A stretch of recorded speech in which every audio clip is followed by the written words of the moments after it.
Oke, kita mulai ya. Bismillahirrahmanirrahim. Assalamualaikum warahmatullahi wabarakatuh. Selamat malam semuanya. Jadi kita bertemu lagi ya untuk pembahasan dan pertemuan bimbel kedua pada malam hari ini. Dan untuk minggu ini, jadi kita pertemuannya kemarin ya, hari Sabtu, Minggu, dan besok Senin. Jadi untuk minggu ini 3 kali dan lanjutkan minggu depan lagi. Untuk pertemuan malam ini kita lanjut ke KMB. Kemarin sudah etik dan juga pengenalan terkait dengan UKOM. Jadi seperti biasa, nanti saya tampilkan soal, kita bahas sama-sama, dan jika ada yang bingung atau yang mau disampaikan, tanyakan, kita diskusi di kolom komentar ya. Oke, ini kita langsung. Oke, silakan dibaca dulu dan dijawab teman-teman ya.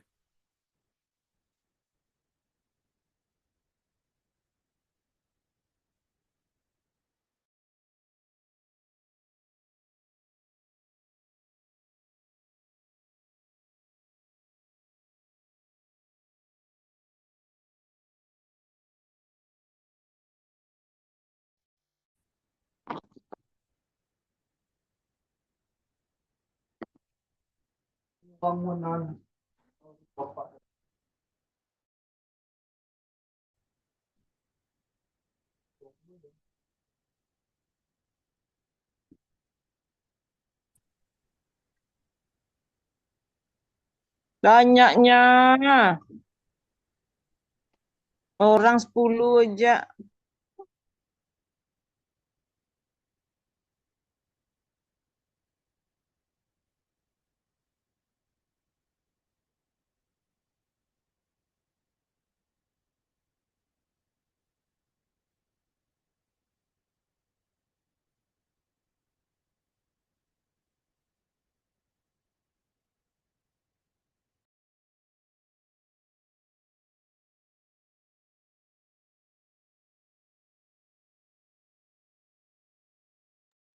Oke, kita bahas saja ya.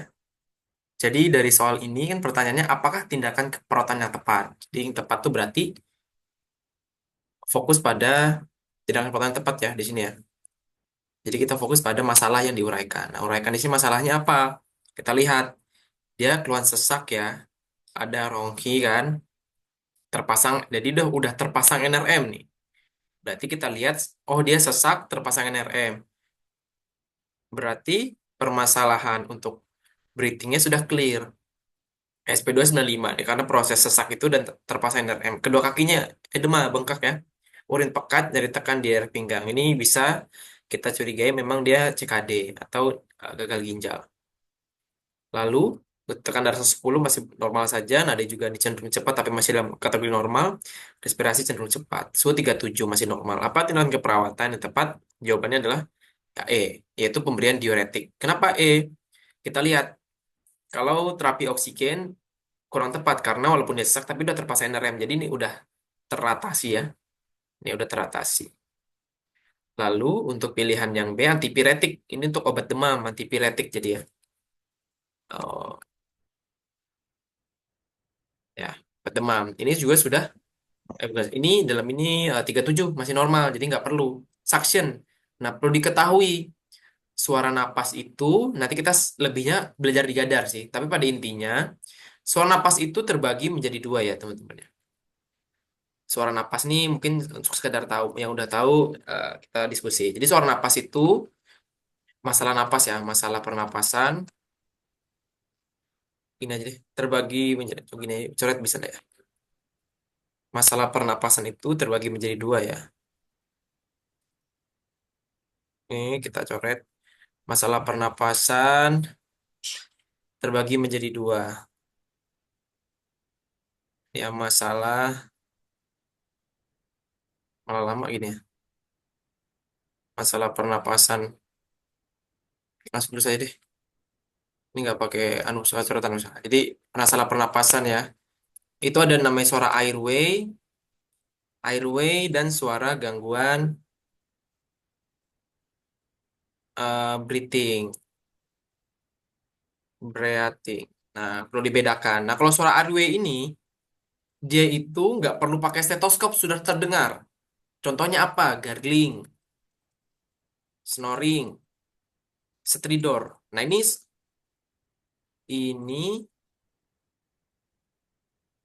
ini masalah pada airway.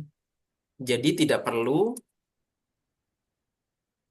menggunakan stetoskop dalam mendengarnya, sudah kedengaran.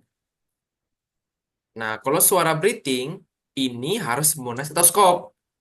Contohnya apa? Dia vesikuler. Vesikuler suara normal. Terus itu apa? Rongki, wheezing, ya. Nah, gitu. Dan lain-lain. Nah, kita lihat di sini. Dia suaranya rongki. Berarti rongki ini suara breathing. Kalau suara breathing berarti harus menggunakan stetoskop. Nah, kenapa suction nggak tepat? Karena suction ini digunakan ketika masalah airway. Cairan itu terkumpul di mulut, saluran pernapasan bagian atas, hidung, faring, laring. Nah, kalau sudah masuk ke pernapasan bagian bawah, trakea, bronkus, bronchulus, alveoli, itu masuk ke breathing. Jadi harus menggunakan stetoskop. Gitu. Jadi kalau suction kurang tepat karena ini masalah breathing. Kesimpulannya seperti itu. Nah, kalau yang D memberikan analgetik dari ya, analgetik kurang tepat karena apa? Di sini nyerinya nggak spesifik nyeri skala berapa diuretik ya. Nah, yang tepat adalah memberikan diuretik. Karena apa? Diuretik ini untuk mengeluarkan cairan. Contohnya lasik kan, atau furosemid. Nah, karena indikasinya apa? Dia sesak di sini karena ada penumpukan cairan ini. Makanya pemilihan tepat adalah jawabannya adalah gitu ya. Ini hapus dulu deh.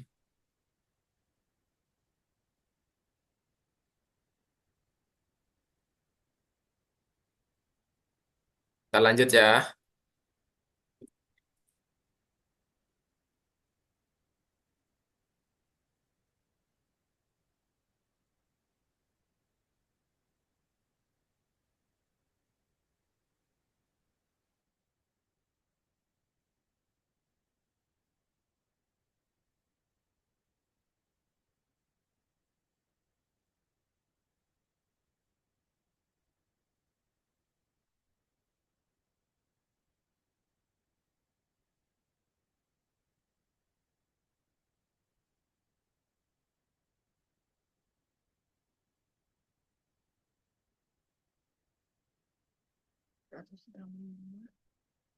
Ada yang ada yang tahu rumusnya nih, teman-teman? Kita bahas aja ya. Jadi dari soal ini, coba saya kasih clue dulu. Rumusnya itu dia, rumusnya ya. Jadi gini, dalam ngitung urin itu dalam soal itu nggak selalu urin itu ada. Jadi kita perlu menghitung. Nah, rumusnya nanti saya kasih dulu. Rumusnya itu 0,5 sampai 1 di per Cc. per BB ya, per kgbb per jam. Nah, jadi hitung aja nih, BB-nya 50. Nah, kalau kita hitung pakai ini berapa? 0,5 Nah, dikali 50 0,5 bagi sama satunya dikalikan sama BB-nya. Jadi antara dua itu. 50 bagi 50 kali per jam. Jadi kan 60 5 kali 6 30. 10.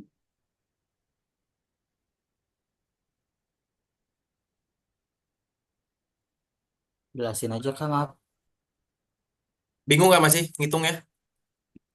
Iya, Seribu lima Coba ratus ini Bang. 0,5 dikali BB-nya di sini berapa BB-nya? 50. Ya, 0,5 kali 50 berapa? 0,5 kali 50 berapa? 25. 5. Ini dimintanya berapa hari nih? Satu hari kan? Iya, Satu dikali 24. kali 24. Betul. Berapa?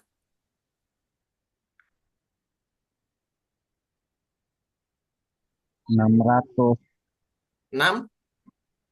600. 600. Terus yang kedua, oh 600 nih. Di sini nggak ada opsinya. Berarti kita yang pakai satu. Kan 0,5 sampai 1. 1 dikali 50 50 dikali 24. sama dengan 50. 1.200. Jadi jawabannya adalah Jawabannya yang B. yang B. Gitu ya. Mudah kan? Jadi tinggal dikalikan aja Iya, sebenarnya. Kak. Nggak perlu pakai satu, nggak apa-apa. Jadi BB-nya dikali 24. Gitu ya. Oke, kita lanjut. Nih, kita lagi deh, lu cara gede. Oh, good. Kan pakai interpretasi hasilnya.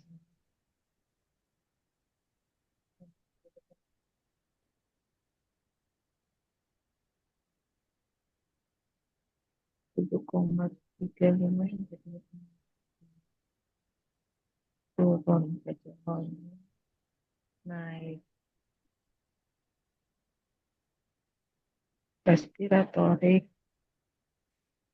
sintesis respiratorik,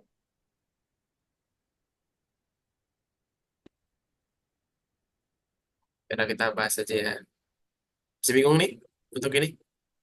Kita bahas ya. Jadi ntar saya stop share dulu.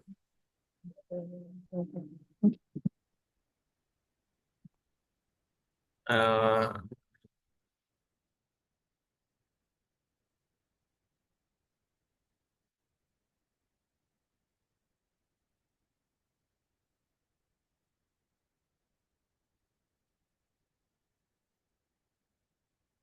oh tadi udah ada yang jawab ya, biar ada yang coba kita langsung bahas aja.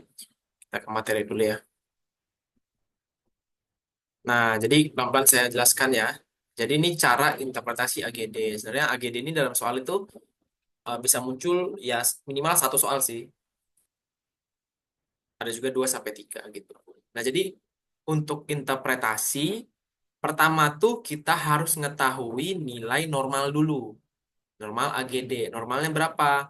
pH itu normalnya 7,35 sampai 7,45, PCO2 35 sampai 45, HCO3 22 sampai 26.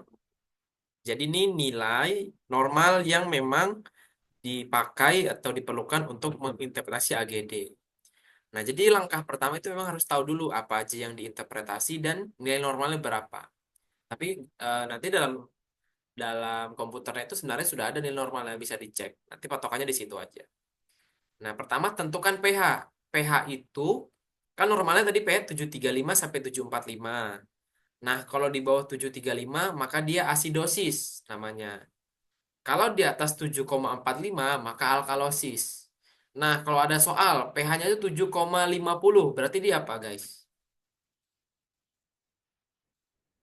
Oh, alkalosis. Al Alkalosis. alkalosis. Oke, jadi nanti kalau ada soal dia pH-nya sudah di atas 7,45 berarti alkalosis. Nah, opsi jawaban yang misalnya ada asidosis sudah pasti salah. Nah, kayak gitu. Jadi mudahnya kita mengeliminasi. Lalu yang kedua, nah ini tentukan dia tuh kan sudah tahu nih kita asidosis atau alkalosis. Yang kedua tentukan dia itu respiratorik atau metabolik. Nah, kita gunakan metode Rome, respiratorik opposite, metabolic equal. Nah, apa itu? Nah, jadi dikatakan respiratorik jika pH itu dia opposite atau berlawanan. Berlawanan dalam arti apa? Misal nih, pH-nya rendah, PCO2-nya tinggi. Atau pH-nya tinggi, PCO2 rendah. Contoh misal ya, pH-nya itu, misalnya saya tulis ya, misalnya ini. pH-nya itu 7,20. PCO2, PCO2 sama dengan di sini kan 45. Nah, kita pakai misalnya 51. Nah, ya kan? Di sini pH-nya rendah apa tinggi, teman-teman? Rendah. Rendah ya. Rendah. Rendah ya. PCO2-nya tinggi apa rendah? Tinggi. Tinggi. Tinggi. Dan berarti dia berlawanan kan? Nah, ini kalau berlawanan gini namanya respiratory. Sorry. Gitu ya. Atau kebalikannya. Di sini pH-nya dia tinggi, PCO2-nya rendah. Jadi kebalikannya. Nah, itu juga namanya respiratory. Boleh. Gitu. Kak, mau nanya dong Kak, Hah? kalau PCO2-nya itu nilai normalnya berapa Kak? Tadi di atas. Ntar, ntar. Ini. Nih normalnya nih. Oke, oke. Ini ya, nilai normalnya. Jadi PCO2 35 sampai 45. Gitu. Gitu ya. Jadi untuk dikatakan respiratorik demikian. Terus ini kayak pop sih. Nah, terus dikatakan metabolik gimana? Dikatakan metabolik jika pH-nya itu equal atau selaras dengan HCO3, bukan PCO2 ya, HCO3. Normal HCO3 berapa? 22 sampai 26. Nah, selaras tuh bagaimana? Dia sejalan. pH rendah, HCO3-nya juga rendah. pH tinggi, PCO2 juga tinggi. HCO3 juga tinggi gitu. Jadi sama-sama tinggi atau sama-sama rendah. Di sini kan kita lihat PCO2-nya dia HCO3-nya normal 22 sampai 26. Misal nih, pH-nya 7,21, HCO3-nya 18. Berarti dia asidosis Selaras. ya asidosis metabolik gitu ya, selaras, sejalan. Jadi sama-sama tinggi atau sama-sama rendah gitu. Nah, itu pH sudah, yang kedua sudah, terus yang ketiga, tentukan kompensasinya apa. Nah, ada 3 jenis kompensasi. Penuh, sebagian, sama normal. Sama tidak terkompensasi. Nah, terkompensasi penuh itu dikatakan gimana? Jika jika pH normal. pH normal maksudnya apa? Nilainya itu di antara 7,35 sampai 7,45. Misal 7,40, 7,38. Nah, itu normal namanya. Jika pH normal. Tahu? Dan salah satu dari PCO2 atau HCO3 itu nggak normal. Jadi syaratnya cuma dua. pH-nya normal dan salah satu dari nilai ini itu harus ada nggak normal salah satunya. Yang pH aja normal gitu. Kayak normal, salah satu dari ini nggak normal. Terus terkompensasi sebagian jika pH, PCO2, dan HCO3 nggak normal. Jadi nilai tiga-tiga ini nggak normal semua. Mau dia tinggi, mau dia rendah kan intinya nggak normal. Jadi tiga-tiganya nggak normal. Itu terkompensasi sebagian. Nah, dikatakan terkompensasi penuh jika pH itu nggak normal. Nah, kalau tadi terkompensasi penuh pH-nya normal, tapi kalau tidak terkompensasi pH-nya itu nggak normal. Jadi pH-nya ini tuh nggak normal. Terus itu, dan salah satu dari PCO2 atau HCO3 normal. Nah, ini antara salah satu dari ini normal. Contoh ya, nih contoh. Dia pH-nya di sini 7,28. Ini rendah apa tinggi, teman-teman? Rendah. Normal. Rendah. Kalau rendah apa namanya? Asidosis. Asido asidosis. Oke. Terus itu kita lihat PCO2-nya rendah apa tinggi di sini? Tinggi. Tinggi. pH-nya rendah, PCO2-nya tinggi. Jadi apa tadi? Berlawanan? Respiratorik. Respiratorik. Jadi oke kita dapat dua asidosis respiratorik. HCO3 di sini normal atau enggak? Enggak. Tidak. Normal tadi berapa? Normalnya 22 22 sampai sampai 26. 26. Berarti ini tinggi ya. Tinggi. Berarti enggak? Enggak normal. Oke, berarti tadi kalau enggak normal semua apa namanya? Terkompensasi sebagian. Terkompensasi sebagian. Oke, kalau kita gabung tiga-tiganya jadi Asidosis respiratorik terkompensasi sebagian. oke, gitu ya. Oke, udah paham ya. Kita kembali ke soal.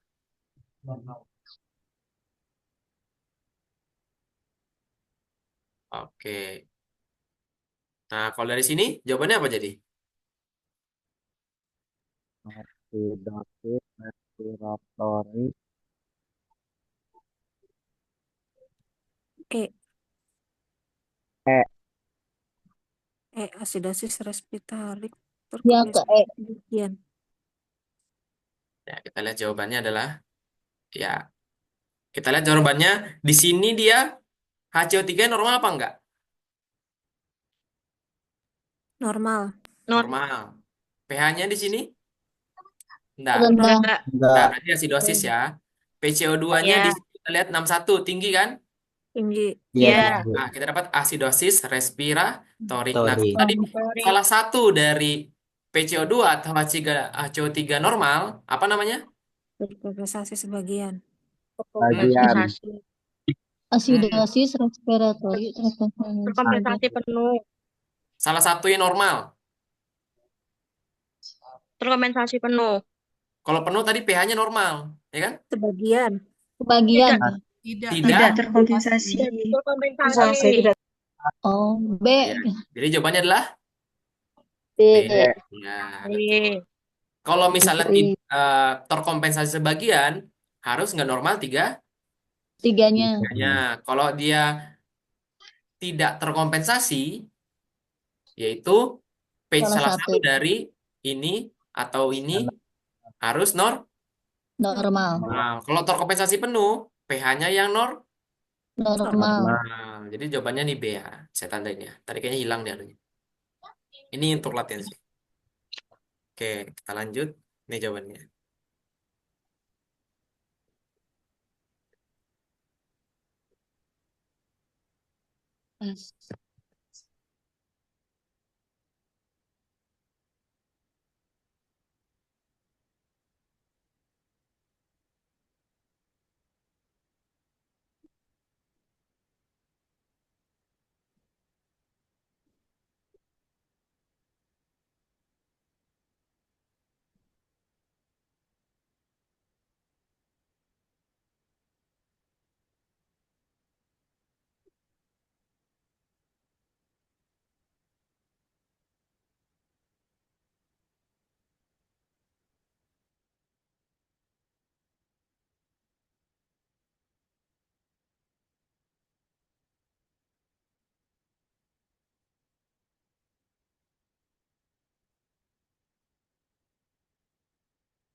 Ya, dari sini kita lihat jawabannya adalah ya betul ya, defisit nutrisi. Kenapa defisit nutrisi? Kita fokus pada apa teman-teman di sini? Berat badan. Nafsu Nafsu makan makan menurun. menurun. Sama berat Penurunan badannya berat tinggi badan. badan. Oke. Benar. Jadi fokusnya pada, jadi kita lihat ya. Kalau dalam mengangkat diagnosa, nah kita bisa lihat mana ya? Nutrisi ya.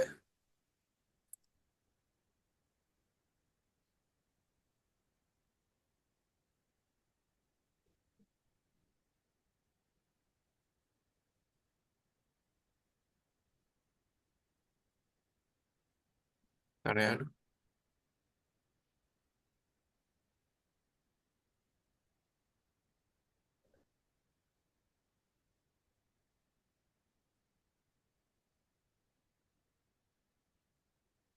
Bentar ya. Kalau kita lihat terkait dengan nutrisi, itu ada tiga intinya ya. Nah, jadi defisit nutrisi itu intinya ada dua kata kuncinya. Dia terjadi penurunan berat badan minimal 10% dari tang ideal. Jadi ya, ada penurunan BB itu 10% minimal. Terus itu yang kedua, pasien berada pada kategori underweight, kurus, IMT-nya kurang dari 18,5. Nah, dalam soal tadi kita lihat nggak ada spesifik, jelas. Dikatakan penurunan BB. Tapi dia ada tinggi badan dan berat badan, yang dimana nih bisa kita hitung untuk menghitung IMT. IMT itu rumusnya berat badan dalam kilogram dibagi tinggi badan dalam meter pangkat 2. Jadi misal BB-nya di sini 60. Berarti kita harus 60. Tinggi badannya misal 150. Jadi 1,5 dikali 1,5 gitu.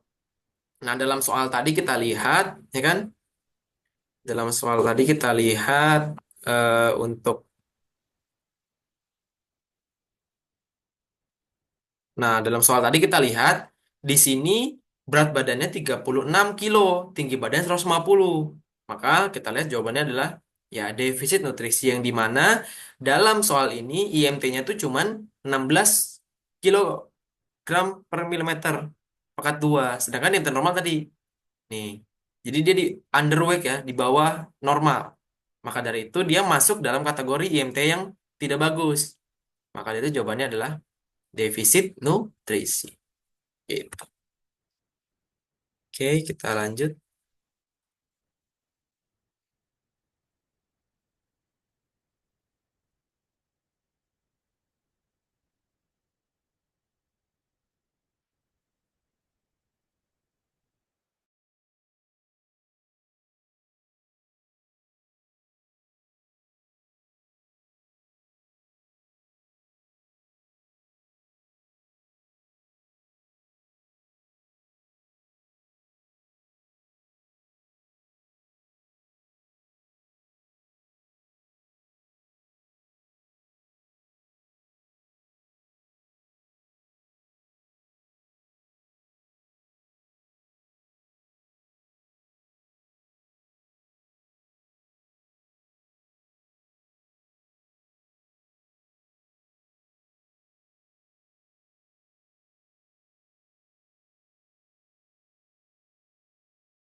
Ya, kita lihat di sini jawabannya adalah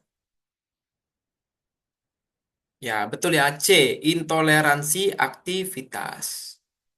Jadi kalau kita intoleransi aktivitas itu intinya apa? Ya, ada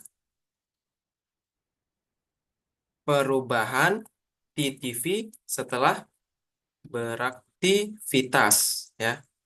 Intinya itu, ada perubahan TTV. Lalu intinya pasien mengeluh lelah setelah berpindah atau beraktivitas. Nah, di sini kata kuncinya apa? Kalau eh, intoleransivitas pada intinya masalah pada jantung dan pembuluh darah. Jadi kardiovaskular ya. Kita lihat, nah kata kuncinya pada saat berpindah, pasien mengeluh nyeri dada dan sertai sesak napas. Nah ini fokusnya. Jadi setelah berpindah. Terus ada gambaran EKG. Nah, gambaran EKG ini juga nggak selalu melulu terkait dengan penurunan curah jantung, tapi dia juga bisa pada intoleransi aktivitas. Maka itu jawabannya adalah C. Kita lanjut.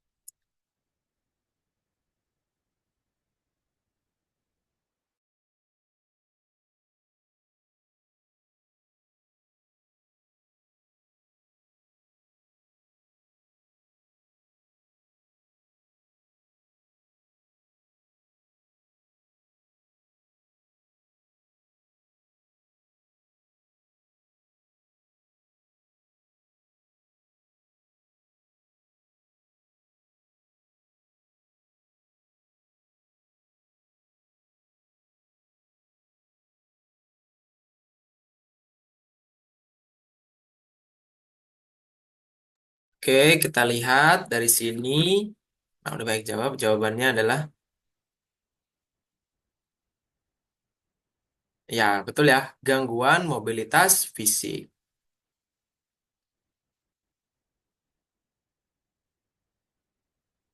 Kenapa gangguan mobilitas fisik? Kita lihat. Nah, jadi kalau identik gangguan mobilitas fisik itu dia masalah pada muskuloskeletal ya, alat geraknya. Jadi perlu dibedakan gangguan mobilitas fisik,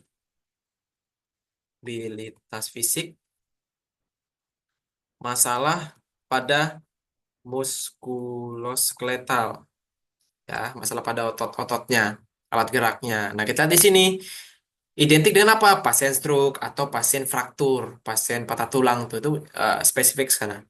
Dia mengeluh nyeri. Nah, nyeri ini tanda gejala minor dari gangguan mobilitas fisik. Lalu cemas juga, cemas itu tanda gejala minor.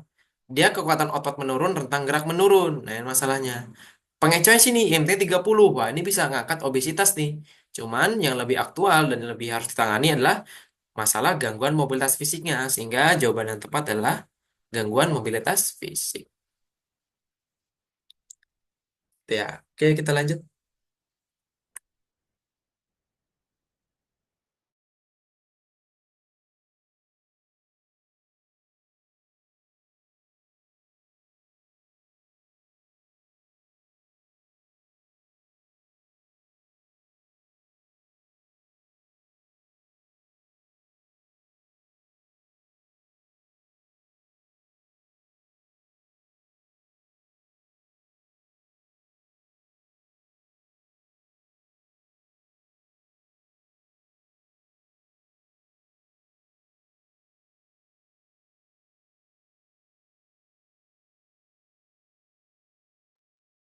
Ya, dari soal ini kita lihat,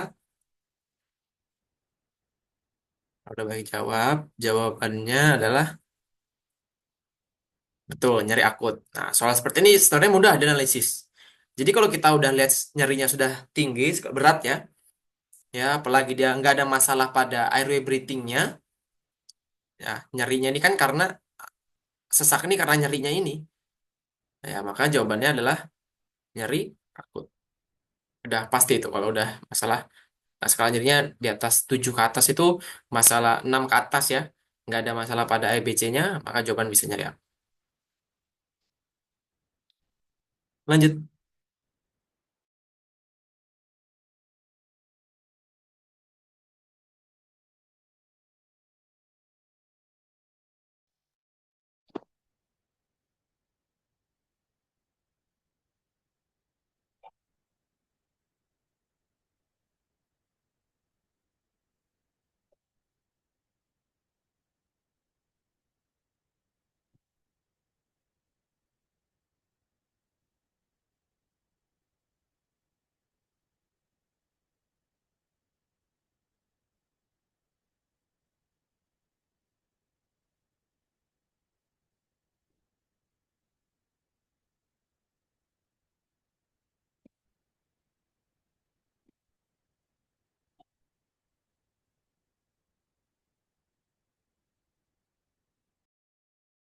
Oke, kita lihat dari sini jawabannya adalah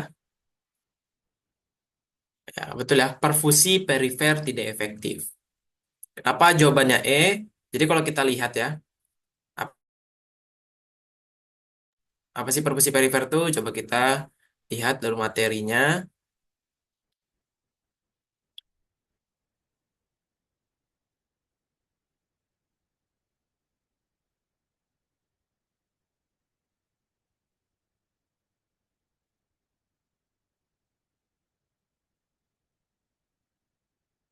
Nah, jadi ini ya, masalah sirkulasi. Kalau perfusi perifer itu kan intinya dia, perfusi itu kan aliran darah ya, sirkulasi ke perifer, ujung-ujung jari, ekstremitas. Nggak efektif. Dia, tanda gejalanya apa? Karena dia sirkulasinya rendah, turun ke jari-jari ya, makanya CRT-nya ini lebih dari 3 detik, capillary refill time-nya. Lebih dari 3 detik. Menyebabkan akral teraba dingin, kulit pucat, nadi perifer teraba lemah, atau tidak teraba. Ini tanda gejala yang sering muncul. Pada intinya ini.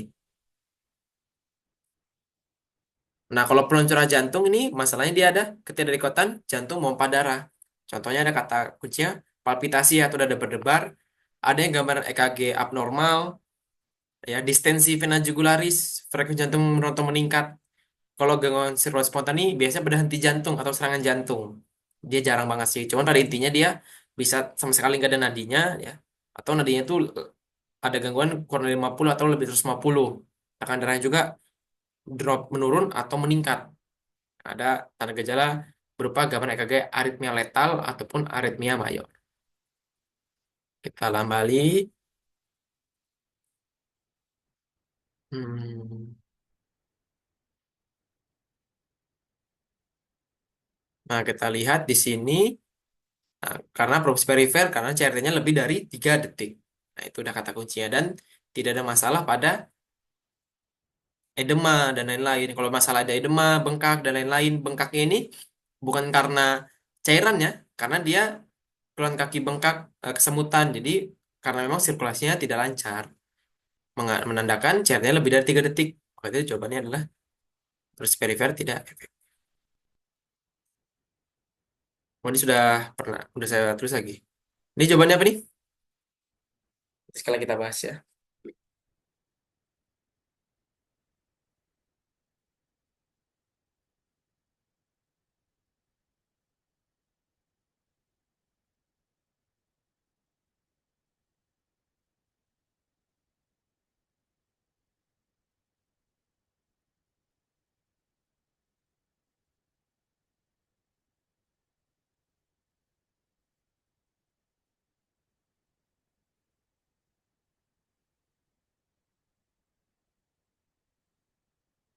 Ya, ini udah ada clue-nya. Dari soal ini kita lihat jawabannya adalah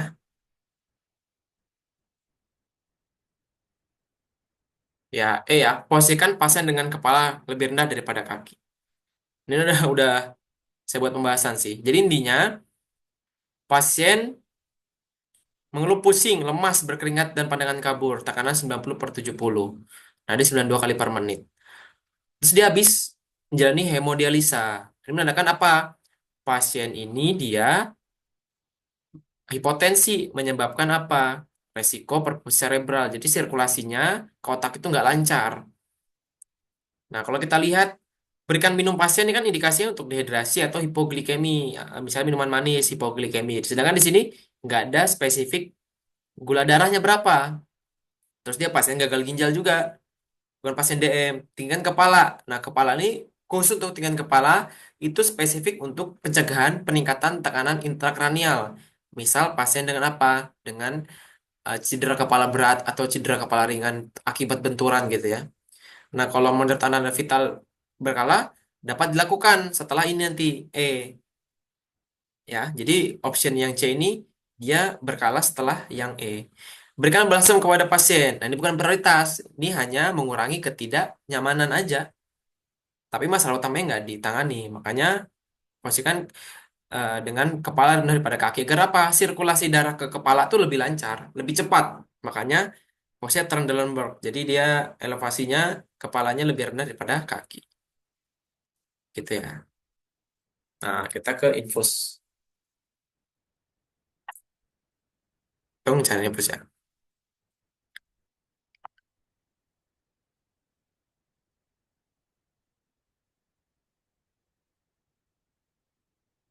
Tapi biar udah lama ada yang tahu cara ngitungnya.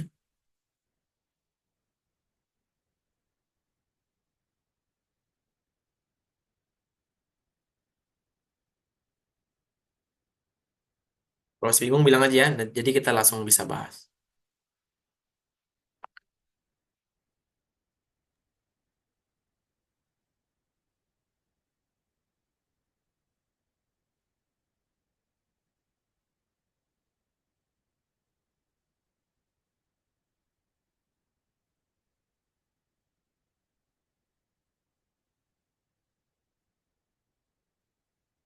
Ya, kita bahas ya. Ini kita bahas dulu terkait dengan tetesan infus. Kita buka dulu materinya.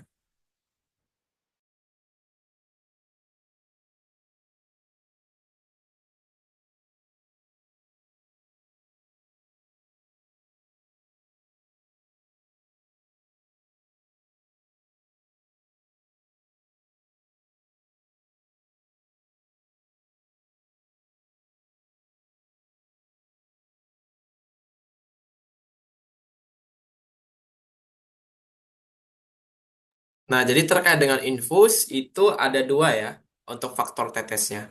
Jadi pertama kita harus tahu dulu faktor tetes makro atau mikro. Nah, faktor makro itu dia antara 2, 15 atau 20. Biasanya kalau nggak disebutkan dalam soal faktor tetes berapa, pasien dewasa pakai aja 20. Lalu kalau faktor tetes mikro anak itu 60 tetes per mili. Jadi 60 dia. Kita basicnya pakai rumus yang tiga aja nih. Rumusnya jumlah cairan yang dibutuhkan dikali faktor tetes. Jadi faktor tetesnya berapa kan? Dibagi waktu yang ditentukan dalam jam dikali 60. Jadi jumlah cairan sama yang di atas ini kita totalkan dulu. Baru yang bawah kita totalkan. Waktunya berapa kali 60. Jadi atas nanti dibagi yang bawah. Terus kalau kita lihat soalnya tadi, setelah soalnya kembali. Nah, nih. Dia kan dapatnya 1.500 dan RL. Berapa jadi total cairannya berapa di sini, guys? 2.500. 2.500. Oke. 2.500 dikali faktor tetesnya berapa di sini? 20. 20. 20 sama dengan 50.000. 50.000. 50.000. Oke. Kita dapat yang atas. Terus yang bawah. Lamanya waktu di sini berapa? 24 jam 60. kali 60. Kali 60 berapa?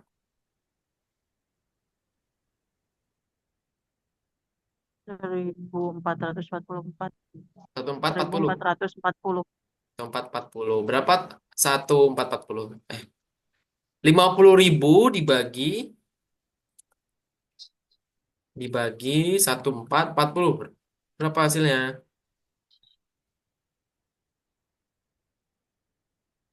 34,7.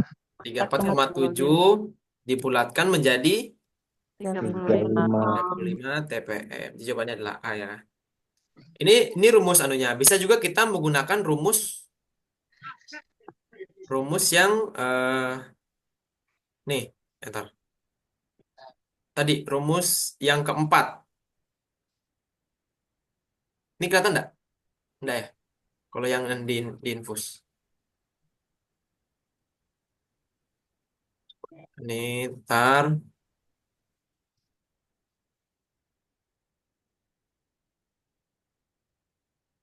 Nih, kelihatan ya? Nah, jadi kita bisa menggunakan rumus yang 4. Ya. Nah, itu caranya gimana? Jumlah cairan dibagi hasil dari waktu dikali 3. Ini kalau faktor tetesnya 20. Coba kalau kita langsung pembahasan nih. Ini layar PPT kelihatan nggak ya? Kelihatan. Kelihatan ya. Jadi jumlah cairan tadi berapa? 2.500. 2.500. Lamanya waktu di sini berapa lamanya waktu? 4 jam. 24 jam.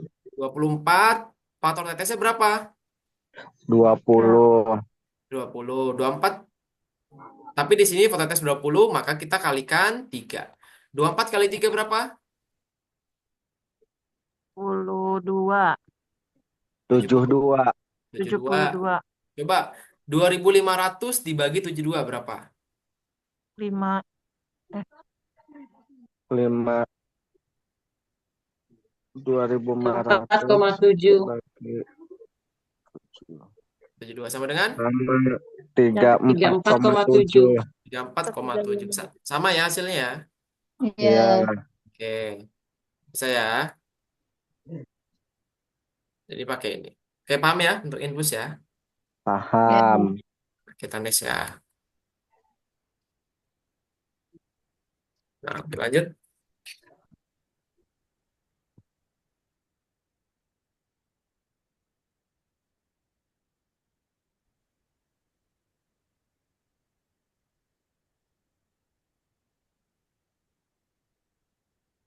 Menghentikan infus. Ya, tulis ya di komen ya. Apa aja, teman-teman.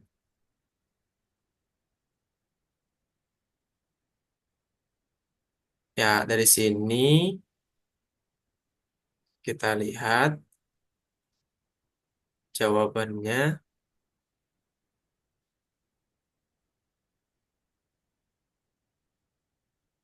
adalah Menghentikan infus. oke, hentikan infus ya. Dalam arti menghentikan ini diklaim gitu ya. Karena kan kita lihat di sini dia berwarna merah, bengkak, hangat dan nyeri. Jadi masalahnya ini udah diabetes bengkak ya. Nah, kalau kita lihat di sini kalau memasang infus ya nanti dihentikan dulu. Jadi kan intervensi yang harus pertama kali. Jadi yang pertama kali apa? Sebelum kita memasang, mengganti cairannya nggak ada indikasinya, cuman cairannya doang. Mengompres ini cuman menghilangkan kemerahan nyerinya aja, tapi masalah utamanya enggak. Makanya jawabannya adalah menghentikan infus. Oke, kita lanjut.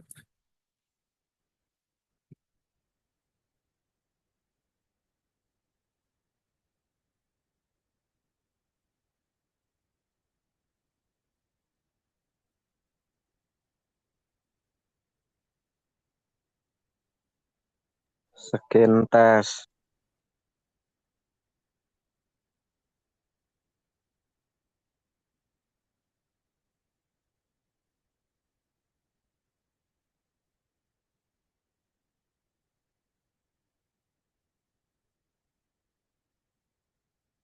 Ya, kita lihat dari sini jawabannya adalah betul ya. Jawabannya A, melakukan skin test. Kenapa A? Ya kita lihat. Pertanyaannya apa tindakan yang harus dilakukan untuk mencegah terjadinya keadaan? Keadaan yang apa? Nah, keadaan di sini dia sesak napas, gatal karena diberi antibiotik. Maka dari itu untuk mencegahnya agar tidak terjadi, ya skin test. Karena ELISA ini untuk HIV test, Mantos untuk TB test, kolaborasi adrenalin, pasien anafilaktik, henti jantung, kolaborasi pemberian bronkodilator untuk buka jalan napas ya. Karena di sini memang betul juga ada wheezingnya, bisa terkecoh cuman keadaan setelah diberi antibiotik ini, gitu ya. Konteksnya di sana. Jawabannya adalah A. Kita lanjut.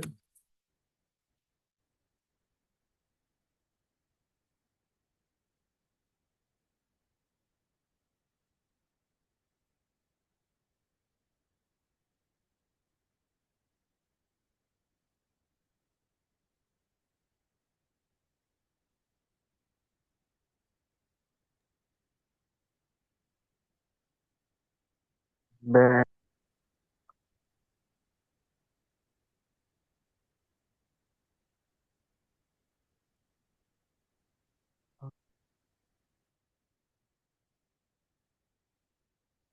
Ya, di sini kita lihat ya, nyeri dada, sesak.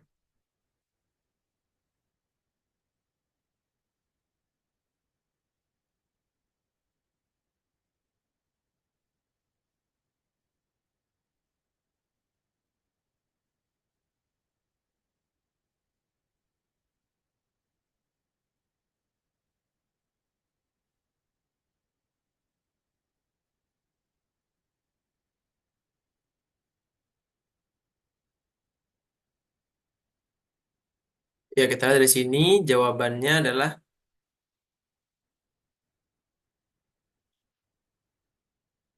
ya B ya, sebagai vasodilator. Kenapa eh, vasodilator? Karena kita lihat vasodilatasi itu apa teman-teman? Untuk melebarkan pembuluh darah. Ya, jadi kita lihat vasodilator itu untuk melebarkan pembuluh darah. Karena masalahnya di sini adalah masalah jantung. Nah, nyerinya ini karena ada penyempitan pembuluh darah, maka dapat ISD, ini obat jantung. Jadi jawabannya vasodilator. Nah, ketika pembuluh darah nanti melebar, otomatis nyerinya hilang. Jadi bukan karena sensasi nyerinya itu karena ada penyempitan pembuluh darah tersebut. Gitu ya. Nah, lanjut.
Ya, kita lihat dari sini jawabannya adalah ya betul ya, menginstruksikan pasien puasa 10 hingga 12 jam sebelum pengambilan darah.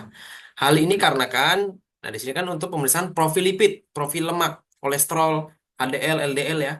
Nah itu kalau kita tidak berpuasa akan mempengaruhi hasil. Maka dari itu kita lihat sebelum 12 jam, hal ini lakukan memastikan agar hasil pemeriksaan tidak boleh loh konsumsi makanan terakhir dan dapat diinterpretasikan dengan benar dan tepat. Kan jawabannya adalah yang D. Nah, kalau tidak beraktivitas ini nggak ada indikasinya ya, tidak beraktivitas. Kecuali dia 9 sampai 12 jam. Kecuali dia berapa menit sebelum itu baru dia beraktivitas. Nah, jawabannya adalah D. Lanjut.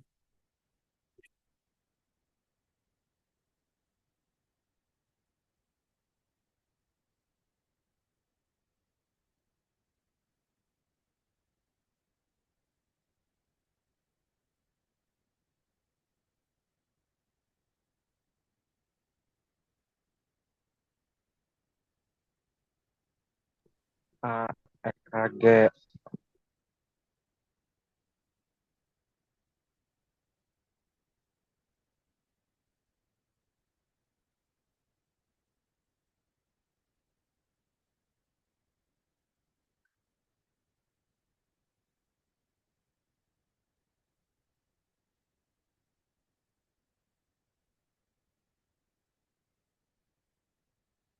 Ya, kita lihat dari sini jawabannya adalah betul ya, pemeriksaan EKG. Karena di sini indikasinya apa? Dia skala nyeri 6, terus itu nyeri dirasakan menjalar dari dada kiri hingga ke punggung. Nah, itu udah masalah kan angina pectoris atau sistemi ya, serangan jantung. Maka kita untuk mengetahui ini gambaran EKG-nya apa, masalah utamanya apa, melakukan EKG. Kalau urin ya nggak ada kaitannya. Kecuali nanti dia setelah perawatan lanjut baru ronsen urin. Ronsen juga ronsen ini untuk melihat misalnya ada kardiomegali atau enggak. Tapi pada untuk tanda gejala seperti ini lebih ke EKG-nya dulu, eh, kelistrikan jantungnya. Ya, kalau treadmill ini dia ya pada pasien normal, jadi semuanya dicek. USG jantung nanti kalau ada masalah pada katup jantungnya, ada bentuk kelainan bentuk jantung, bukan kelistrikan jantung. Maka jawabannya adalah apa? Oke, lanjut.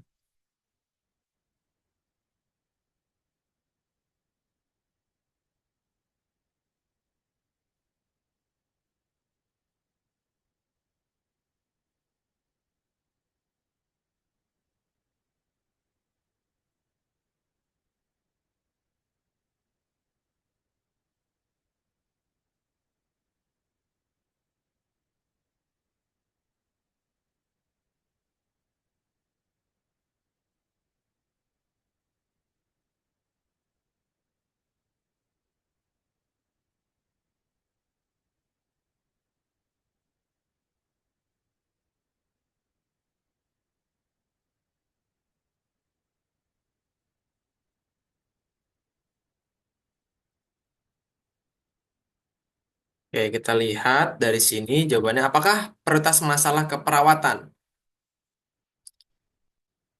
Yaitu defisit nutrisi. Karena apa? Bagus nih, karena kita lihat IMT-nya. Nah, BB-nya 38, tingginya 155. Jadi kita lihat jawabannya defisit nutrisi. Kalau kita lihat jawabannya lain, oh hipovolemi nggak ada indikasinya, maka tekanan darahnya tinggi. Terus kalau perfusi perifer nggak ada nilai CRT-nya, HB-nya.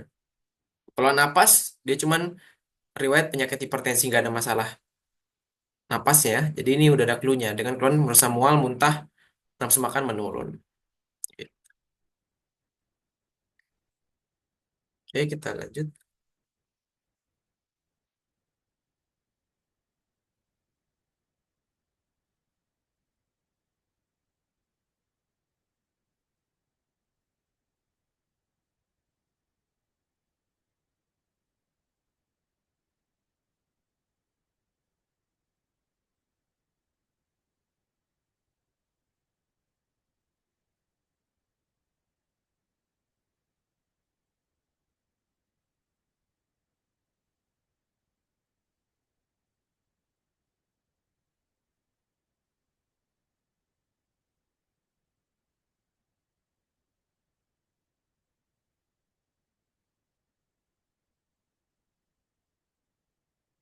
Ya, dari sini kita lihat jawabannya adalah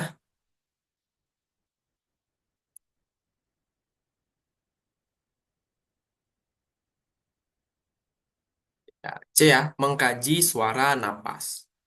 Kenapa C? Jadi kalau kita lihat apa evaluasi. Nah, strategi jauh soal evaluasi itu, jadi kita lihat tindakan yang sudah dilakukan, ya, strategi tindakan yang sudah dilakukan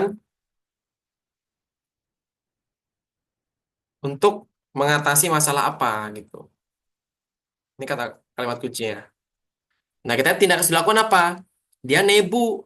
Nebu ini dilakukan karena apa? Karena ada suara napas wheezing. Nah, makanya kan diberikan nebu karena wheezing. Setelah dinebu, harapannya apa evaluasinya? Ya, suara napasnya wheezing itu hilang. Makanya jawabannya adalah C, mengkaji suara. Ya, kita lanjut.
Oke, kita lihat dari sini jawabannya adalah ya ya, kolaborasi pemberian NTG, nitrogliserin. Sama NTG nih, fungsinya untuk melebarkan pembuluh darah.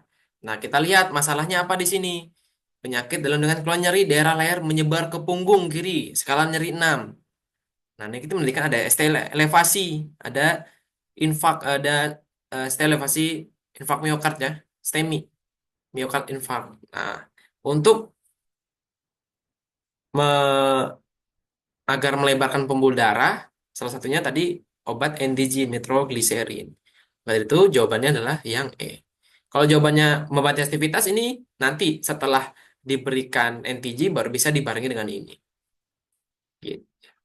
Kalau lapas dalam tidak cukup karena sekali nyerinya sudah 6. Jawabannya adalah E ya. Kita lanjut.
Ya, dari sini kita lihat jawabannya adalah ya penurunan curah jantung ya. Nah, mungkin teman-teman terkecoh di sini ya. Terkecoh dengan kata apa? Dengan kata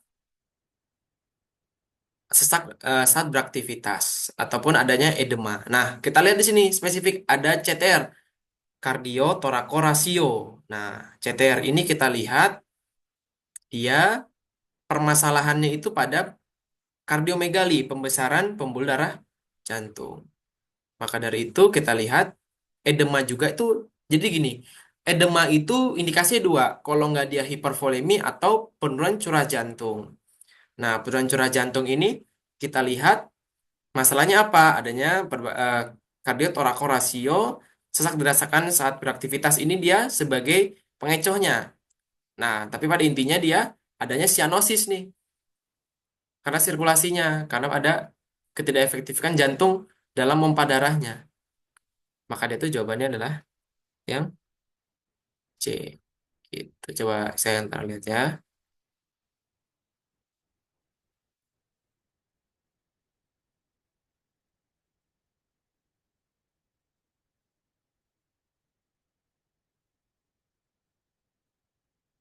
Ntar saya lihatkan dulu.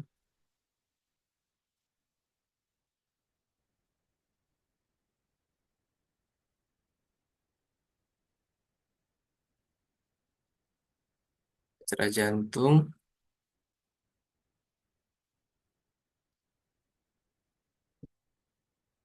Bentar ya.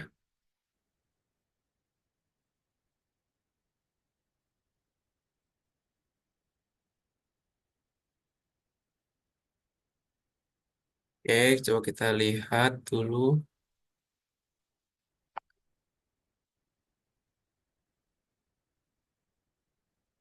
Ini kita lihat tadi masalah pada penurunan curah jantung. Aduh. Kelihatan ya, yang penurunan curah jantung ya. Nah, penurunan curah jantung ini kita lihat adanya CV meningkat, belum serta adanya edema nih. Kalau bisa ada gambaran EKG abnormal, distensi vena jugularis ya, adanya gambaran EKG abnormal dan adanya edema. Jadi itu edema itu ada dua indikasinya. Dia hipervolemi atau masalah pada penurunan curah jantungnya. Maka dari itu kita lihat dari dari tanda gejalanya juga. Sebenarnya sudah habis untuk yang pertama. Kita lihat. Oke, ini besok kita lanjut ya, pembahasan KMB 2. Untuk soal-soal KMB 1 sudah cukup. Ada yang didiskusikan dulu yang kita bahas tadi? Ada yang masih bingung, teman-teman?